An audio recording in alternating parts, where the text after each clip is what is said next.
प्रामाणिक समाधान। गुरुवर नमोस्तु। लड़की के लिए मायका सरकारी नौकरी की तरह और ससुराल प्राइवेट नौकरी की तरह क्यों होता है? देखो, अगर आप नौकरी मान करके ससुराल जाओगे तो ऐसा होगा, और ससुराल को अगर अपनी सुख की सार मान करके चलोगे तो ऐसा कभी नहीं होगा।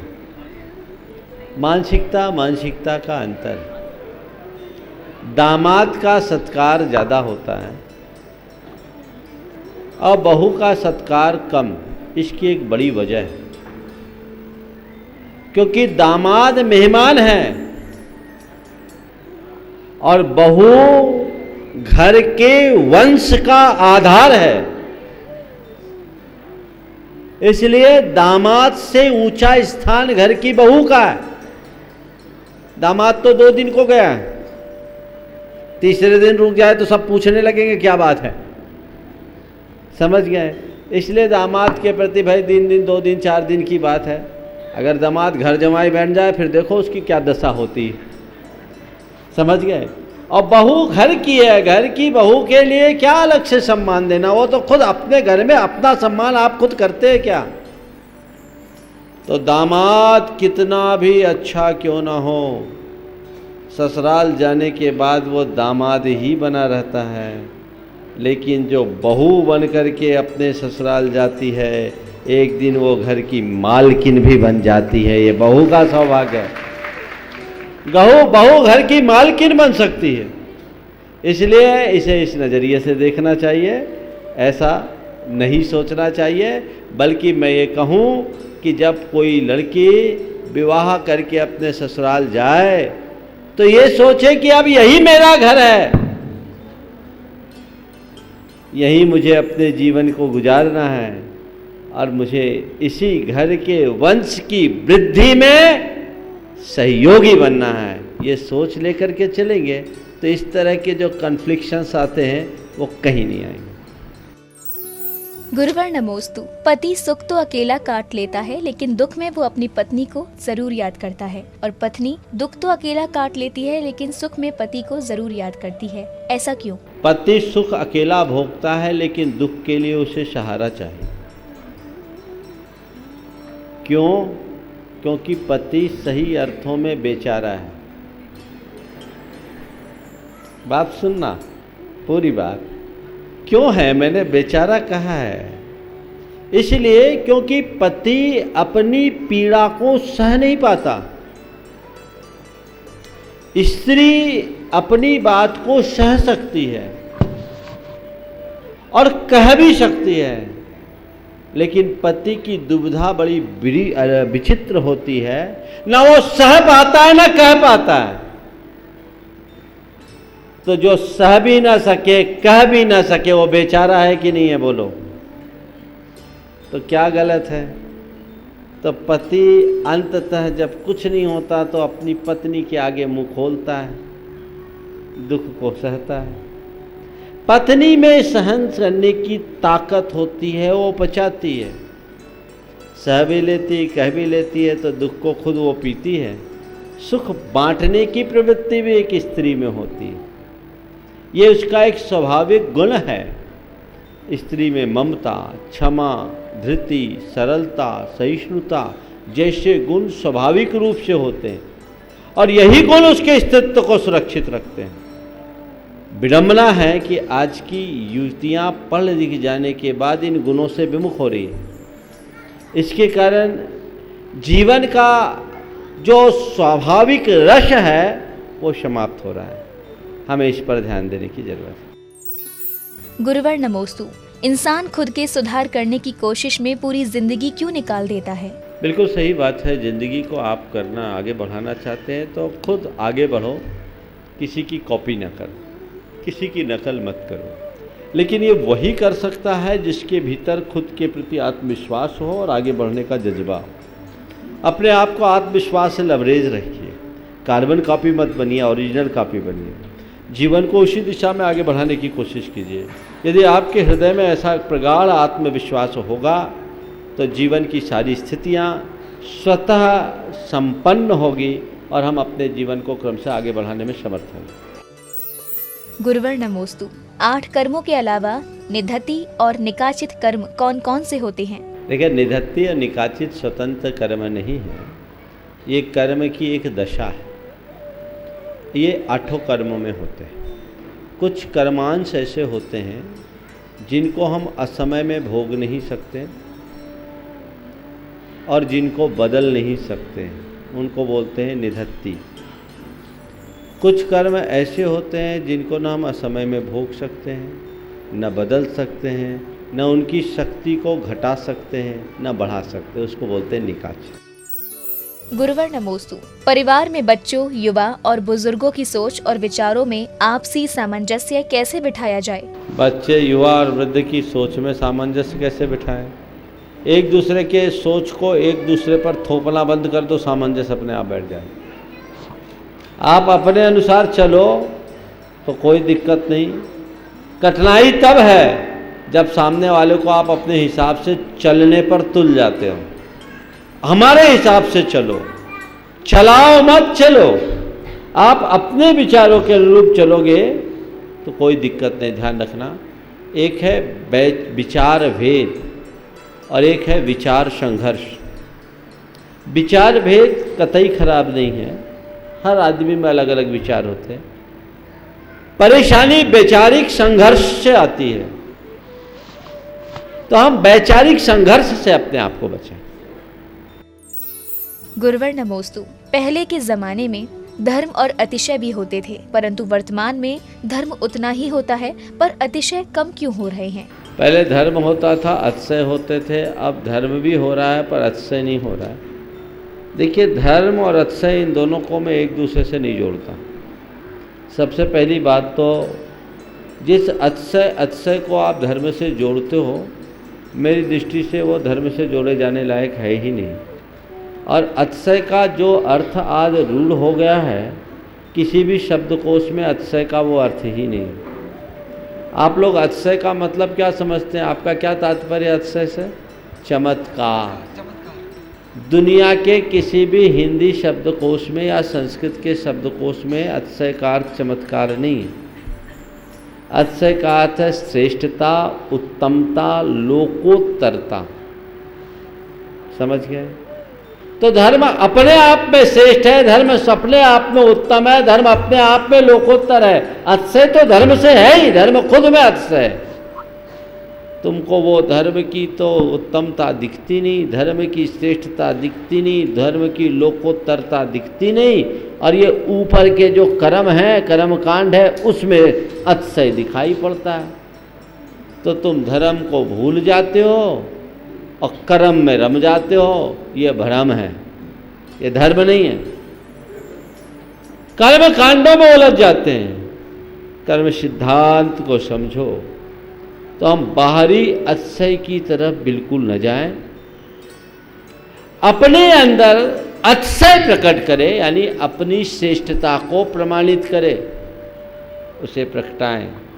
यदि मेरे हृदय में धर्म जुड़ जाएगा तो मेरा जीवन अपने आप में अतिशय हो जाएगा, क्योंकि धर्म अतिशय है, वो श्रेष्ठ है, उत्तम है, लोकोत्तर है। आप लोग बोलते चत्तारी लोकोत्तमो, 4 लोकोत्तम है, उसमें धर्म है कि नहीं?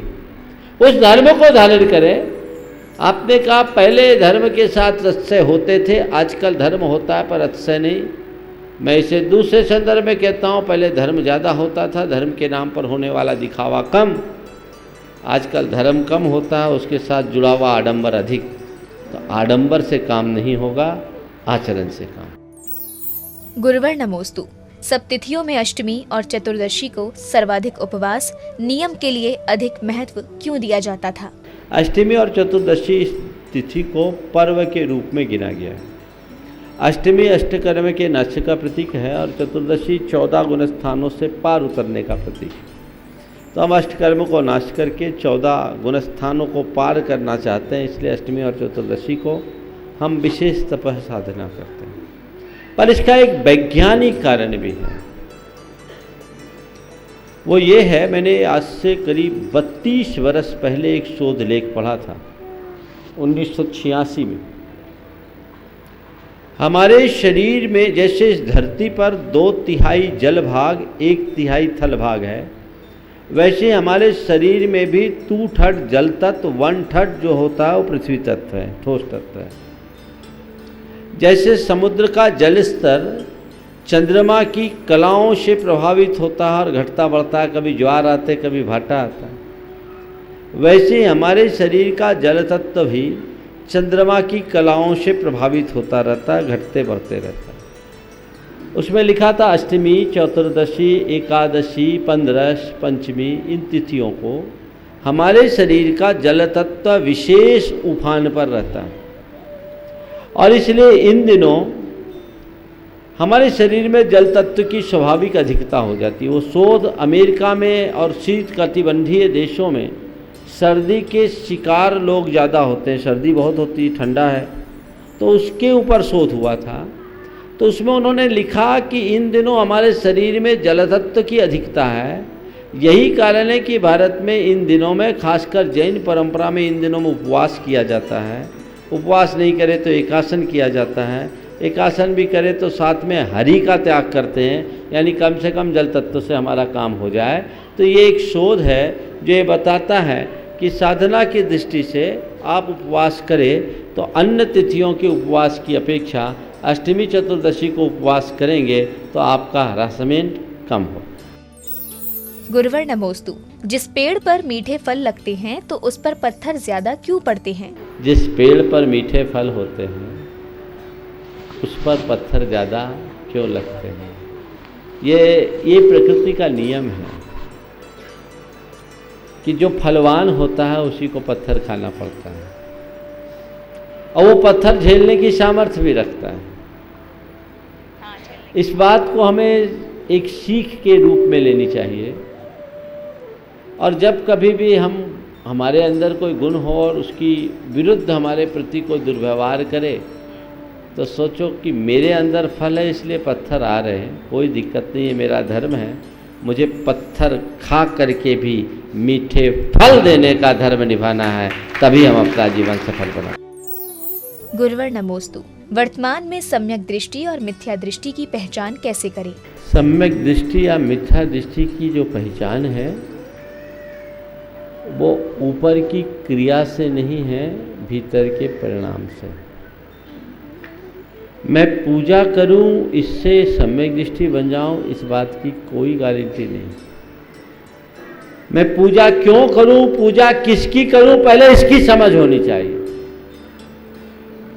जिसके हृदय में पूज्य का विवेक नहीं, उसके अंदर सम्यक नहीं हो सकता।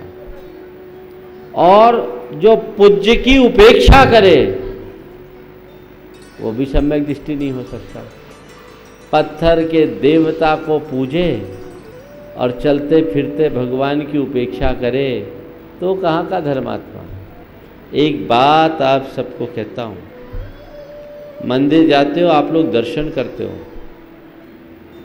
हमारे दर्शन भगवान है ना, ये जड़ दर्शन है। फिर से दोहरा रहा हूँ, ये जड़ दर्शन। चेतन दर्शन कौन है? आचार्य कुंद ने 3 को दर्शन कहा। एकम जिनस रूपम बीयम उखित सावयानम तु अवरठयान तय्यम चौथ लिंग दंशनम नथि। एक जिनेन्द्र भगवान का रूप, दूसरा उत्कृष्ट शावक का रूप और तीसरा अवर स्थान में स्थित आरिका का रूप, चौथा दर्शन नहीं। इनको दर्शन का ये दर्शन क्यों है? तो उन्होंने जवाब दिया, दंसे मोक्षमग्गम सम्मतम संयमम सुधम्मम च। जो मोक्ष मार्ग को दिखाता है, सम्यक को दिखाता है, संयम को दिखाता है, सुधर्म को दिखाता है। नानम विकरण शुद्धे उभ्भसने दंशनम हुई। जो ज्ञान और क्रिया में शुद्ध है, खड़े होकर भोजन करता है, वो दर्शन। तो ये दिगंबर मुद्रा ही दर्शन है, ये निर्दोष मुद्रा ही दर्शन है। और जो इस दर्शन से ही विमुख हो जाए उसके अंदर सम्यक दर्शन कैसे होगा? उसी को पूछो। गुरुवर नमोस्तु। हमारा मन आशा और तृष्णा से घिरा रहता है, तो हम सम्यक दर्शन की प्राप्ति के लिए क्या प्रयास करें?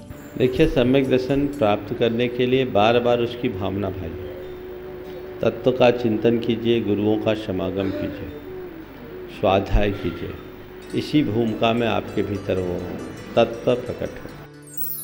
गुरुवर नमोस्तु। स्वाध्याय प्रवचन आदि सुनते हुए नींद आ जाती है, तो ये हमारी कौन से कर्म का उदय है और इसे कैसे दूर करें? देखिए, एक बार किसी ने बोला कि भाई प्रवचन में नींद आती, क्या करें? तो एक ने जवाब दिया, जिनवानी माता की गोद में नींद नहीं आएगी तो कहाँ आएगी?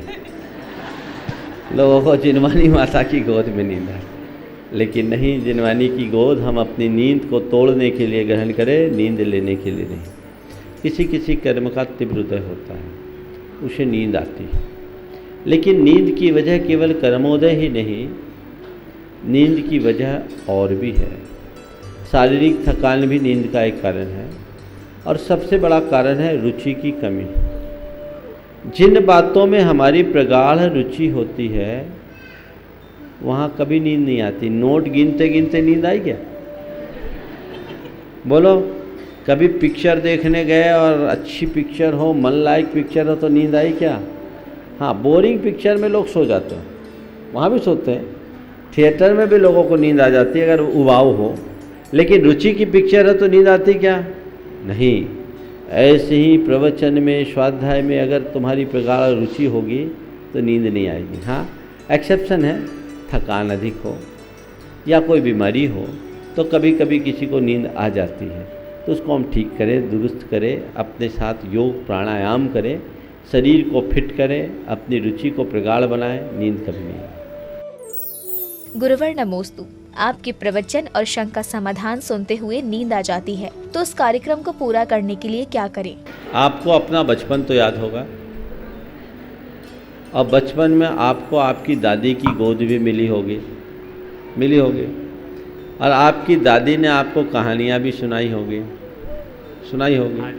और दादी की कहानी सुनते सुनते आप सोते भी होंगे। बोलो, है ना? आप ही नहीं, हम भी उसमें शामिल हैं।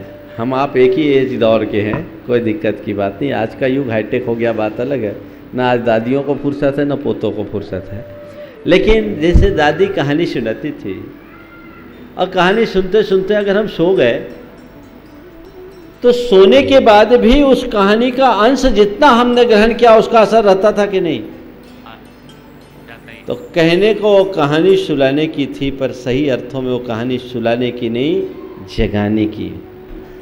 तो मैं तुमसे कहता हूं कि उसको सुनते सुनते भी नींद आ जाए तो भूलो मत, सुनना बंद मत करो। वो संस्कार तुम्हारे काम में आएगा, और जितना सुना वो तुम्हारे जीवन में आगे बढ़ जाएगा। बस इतना कर लिया करो, जितना याद हो नेक्स्ट डे उसको पूरा करने की कोशिश कर लिया करो। फिर शुरू कर दे सुनानी, पूर्ण कर दे वह कहानी जो शुरू की थी सुनानी। हरिवंश राय बच्चन की पंक्तियां। पूर्ण कर दे वह कहानी जो शुरू की थी सुनानी, आदि जिसका हर निशा में, अंत चिर अज्ञात, साथी सो न कर कुछ बात, साथी सो न कर कुछ बात।